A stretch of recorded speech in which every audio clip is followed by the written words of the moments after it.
Spider-Man from YouTube. These videos are not for children. If you are a children, then piss off. Hey there guys, it's me, your least favorite YouTuber, Infuso, and here with me today is not just my black friend, but everybody's black friend Alan. This has been something that a lot of people who watch the series have been asking for, I think for like the last 2 or 3 Dumb Fucks episodes. We're here to swing in and deliver it. So, Alan, do you want to go first, or do you want me to go first? I'll go first. Technically, I'm going first. I have an honorable mention before I jump into like my actual number 5 pick. Maybe we should save the honorable mentions, just because there's been so many Spider-Man like portrayals. Like we could possibly do a second list of this, like the next 5 Spider-Man. I also have like 2 honorable mentions, and I was like, oh, maybe I should save that. Very controversial. My number 5 pick is Andrew Garfield. Okay, this is interesting. Continue. Andrew Garfield is my number 5 pick. The reason for that is I liked the first Amazing Spider-Man. I really did. I do find it a good movie. Okay. The reason why Andrew is low on my list is purely because, and it's dead to death now, but I still hold by it.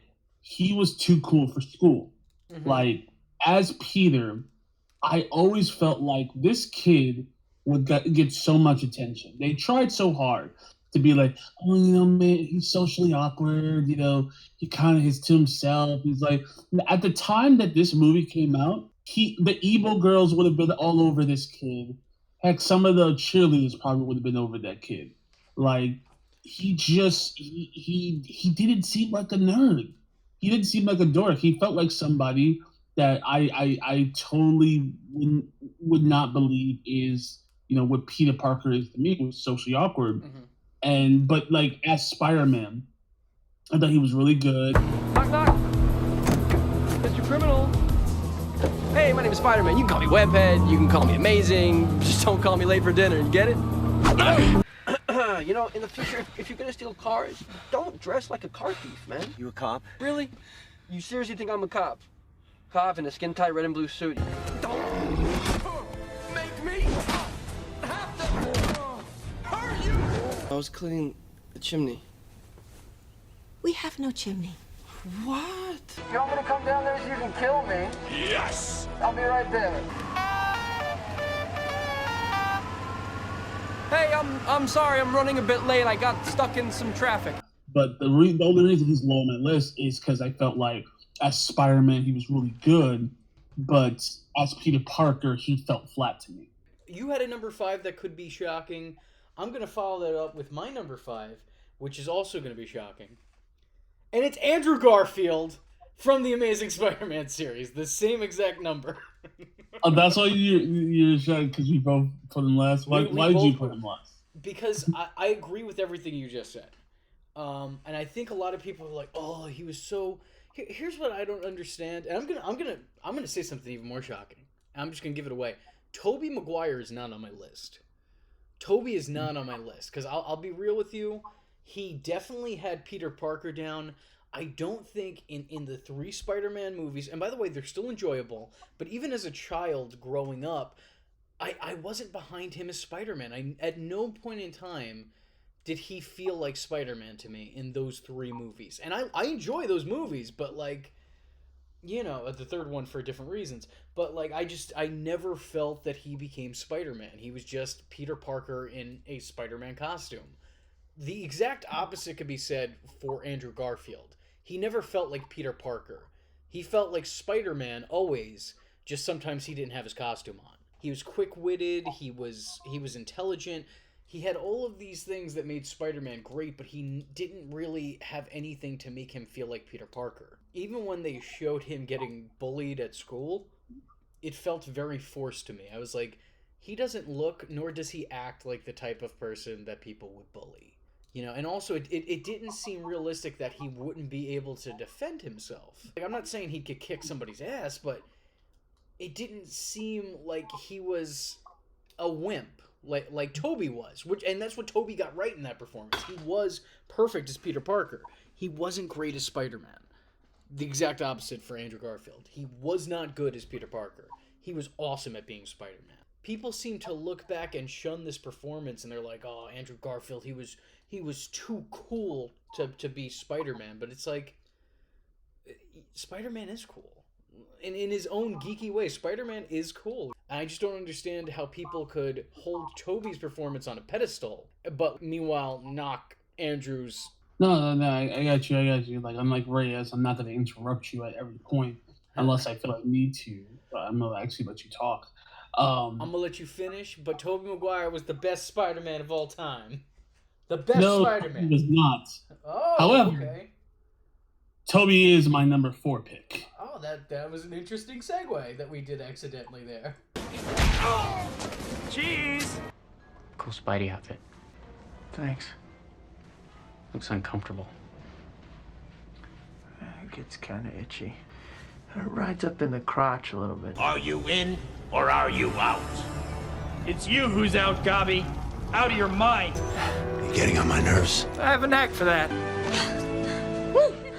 Well, beats taking the subway. Spider-Man! I knew you two were in this together! Hey, kiddo, let Mom and Dad talk for a minute, will ya?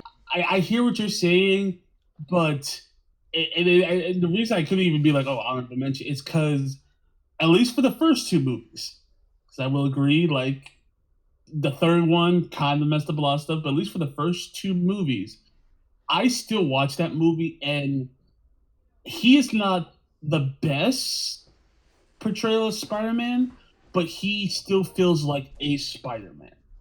Like, the first movie still has probably one of the best origins for Peter. I will say this. Tobey, like, from jump, you're like, this is a kid that everybody's gonna pick up.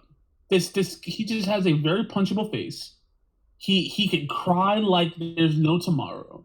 And, like, just everything about him was like, this is Peter Parker. This is that nerd. When he becomes Spider-Man, there are moments where he's not as quippy as possible, but there is, at least I feel in the first 2 movies, there is a genuine switch between how he is as Peter and as he is as Spider-Man, that you actually could see that these are 2 different people in their portrayals, you know, because I think that's the key. Peter has to act one way, so that when he is Spider-Man, nobody will really put it together that these are the same people, especially when he's around people that should know him. That's why I gotta keep Tobey on my list. My number 4 is also, I've heard a lot of people not like this performance that I'm about to mention, which is surprising to me, but it's Drake Bell from Ultimate Spider-Man.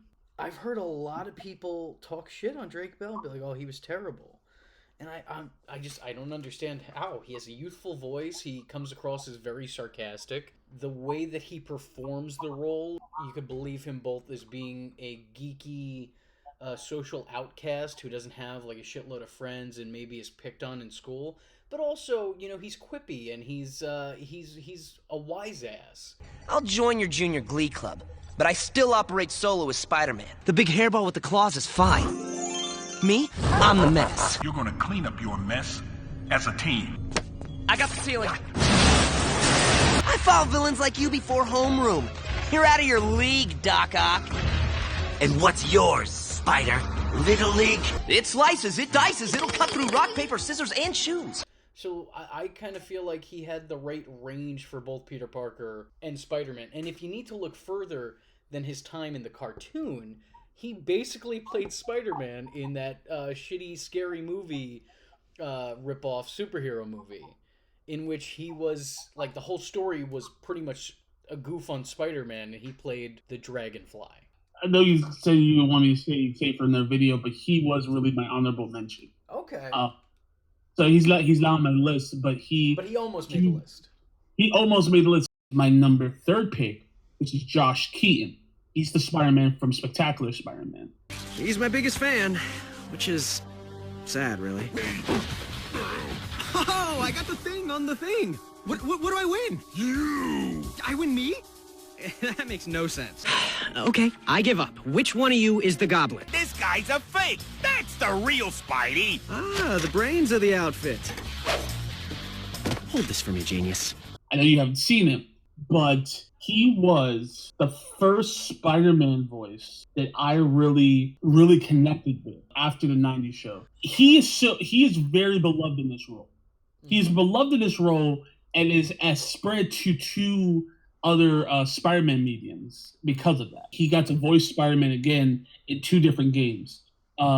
Shattered Dimensions, he is the voice of the Ultimate Spider-Man in that game. Did you ever play that game? I wanted to, but I didn't. I don't know if you remember. So there were 4 Spider-Mans in that game. It was Spider-Man Amazing, Noir, Spider-Man Noir, Spider-Man 2099, and Ultimate. So Josh got to play Ultimate. Amazing was Neil Patrick Harris. And then in Spider-Man Edge of Time, Josh Keaton got to play the younger present-day Peter Parker. So his voice was so beloved from the show that he got to play other versions of Peter. He was also very funny as Peter. He actually came across as the awkward kid. And I know you have an issue with the art style, but I think it helps because the way the art style is portrayed, and you see that he is drawn a lot smaller and skinnier compared to like how Flash is drawn in that show. We'll eventually watch that show together, and you can like go back and your react to that to what I just said. Yeah, no, I'll paste it in. No, I purchased the show, so I'm definitely planning on watching it. Fix it in post.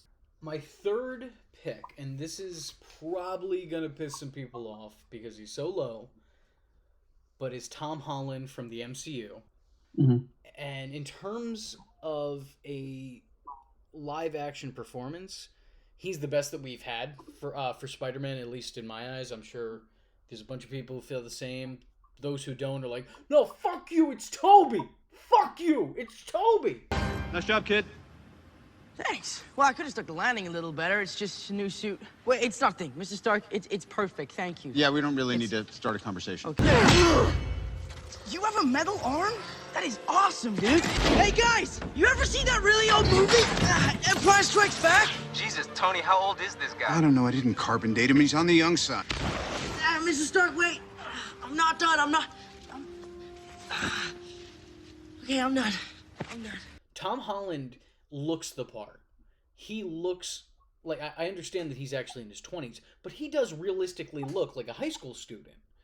And to me, that's huge because neither Andrew Garfield nor Tobey Maguire, who is approaching his 30s, looked like they belonged in high school. If I saw either one of those men or men their age in a high school, I would alert the authorities so fast. Unless they're a teacher. That's like one of my favorite scenes is like the first scene of the first Spider-Man movie with Tobey.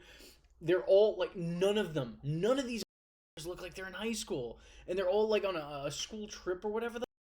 And then that one dude who's very silent and talks like this. He's shorter than everybody, and he actually looks like he could fucking be younger than all of them, and he's supposed to be the teacher. When you're younger, you don't realize, hey, that's not what high school students look like, because you're like, I'm not in high school, so I don't know what they look like. And I think it's hurt more because the Flash in that movie is Joe Manganiello, who looks who's looked 35 for the last 20 years. All he's done in aging wise is grow a beard. Alan, you just spoke during my entire presentation. The next time you bring this up, you will be expelled from this channel. I kid you not. No. Okay, so with Tom Holland, which was the point, his acting chops apply to both sides of the character. It's not a Tobey Andrew kind of situation. It's, I see him as Peter Parker. I see him as Spider-Man. I personally love Tom Holland in the role. I was a little lukewarm on him for like a split second because I wasn't completely taken aback by his first performance in the role. What was it, Civil War? Mm-hmm. But then again, he was a bit player in that, so that was, and he was also added in at the very last moment, from my understanding. So it's understandable, but like he didn't do bad in it. I was just like, oh, okay, there's something Spider-Man-esque about him, but it wasn't necessarily like, oh, this is Spider-Man. In terms of him now, I think that he's spectacular, and dare I say, amazing. No, I don't have anything to say about that just now. Later I will. You can kind of sense where I'm going with that, because my number 2 pick is Christopher Daniel Barnes, which is the 90s Spider-Man. I know that there's a lot of mixed views on the 90s Spider-Man show. I know that. It's not me ever going to sit down and say, like, you're all stupid for feeling any negativity towards the 90s Spider-Man show. The thing that I get in trouble with is the fact that when people say, like, oh, Batman the Animated Series is one of the greatest shows ever, I'm like, yeah, it's a great show. It's like, well, what's better? Well, I like Spider-Man the Animated Series. But on that show, a lot of people look back on it and they say, like, oh, I feel like he talked too much on that show. Sorry, Charlie. Spider-Man! But you're a little late for Halloween. Nice outfit. Don't tell me, you're a Leo, right? Shouldn't you be the mascot at a fire station or something? Whoa! Enjoying the flight? Some flight. No Peanuts? No Stallone movie? Thanks for showing me the view, but I'm afraid of heights.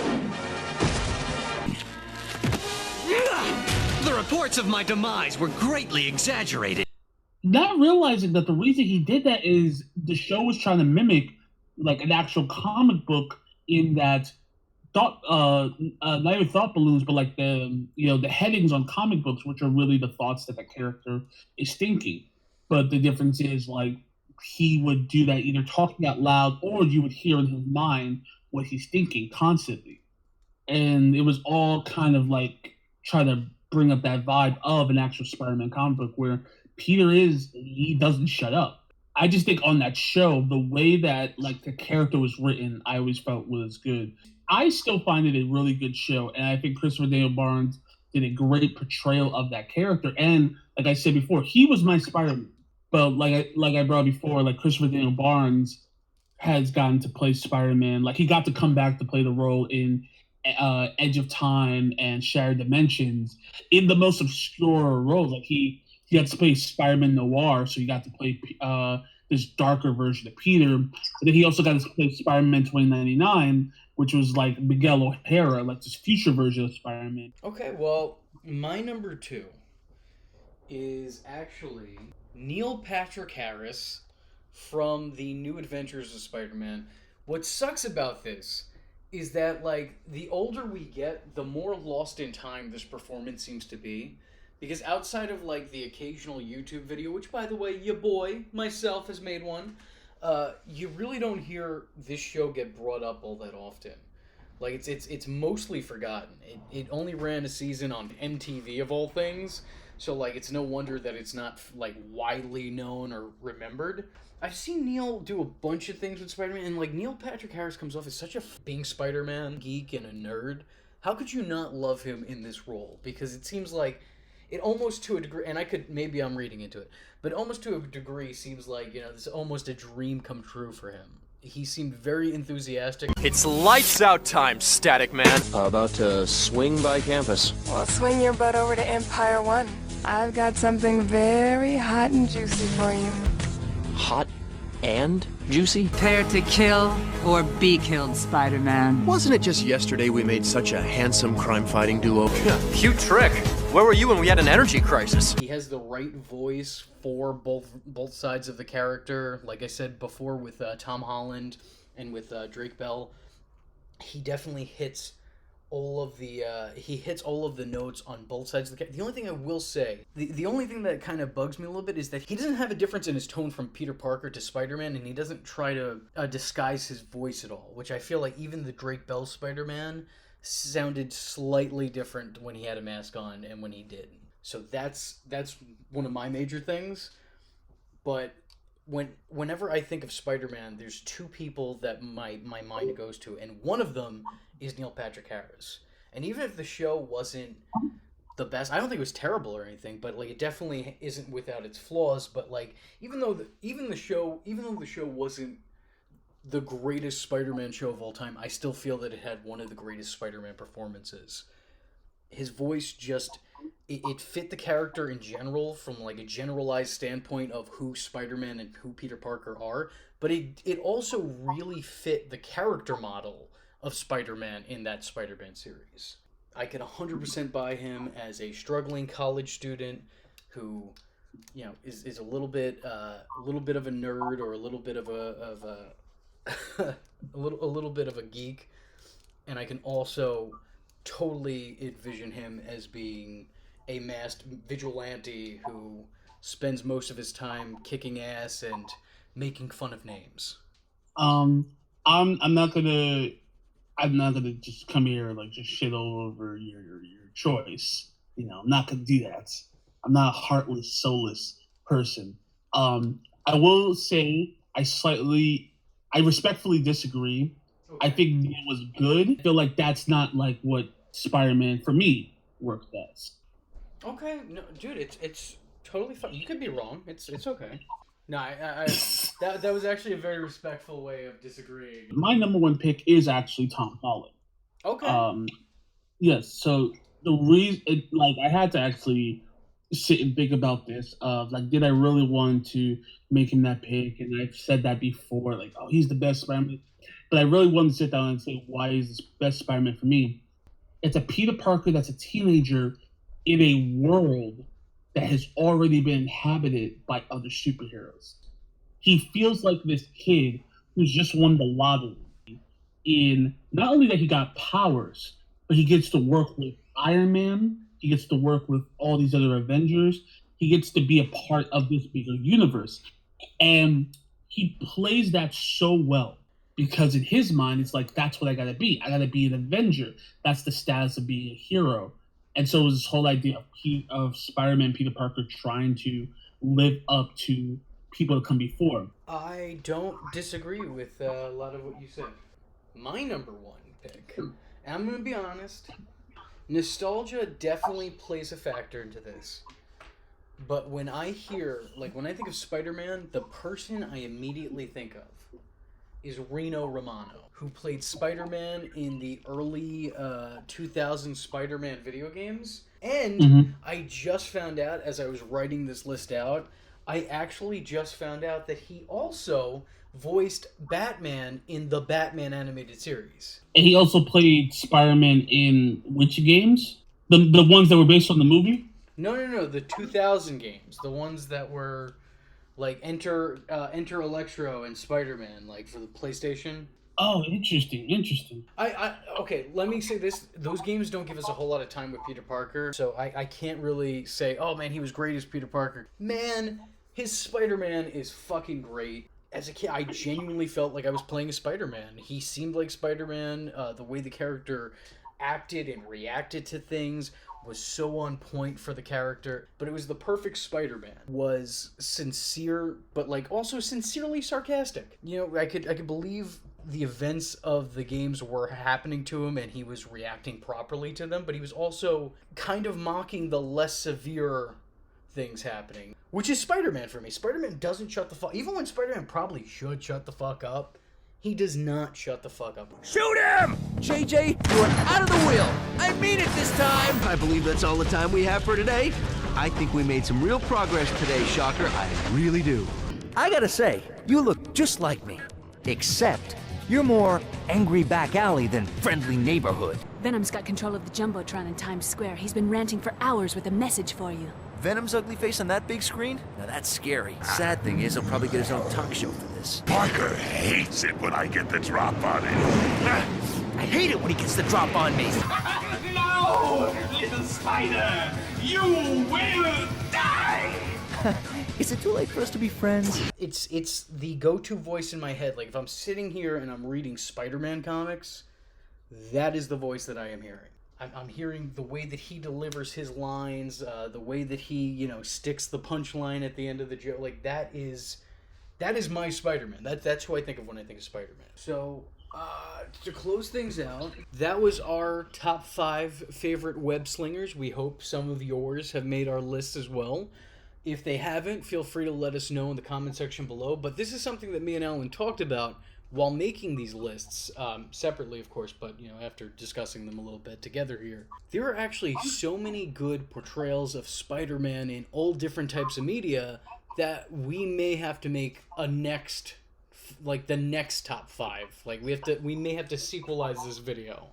So if that would be something that you may be interested in, feel free to let us know in the comment section below.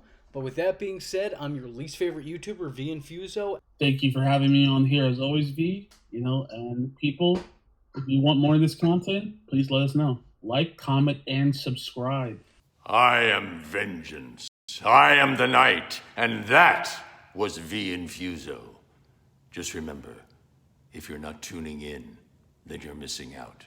So, if you like the words that came out of his mouth hole, and you too would like to become a V-generate, don't forget to like and subscribe. Thanks for watching, nerds! And if you're not joining the fun, you're in for one bad day. And you know what they say about having one bad day?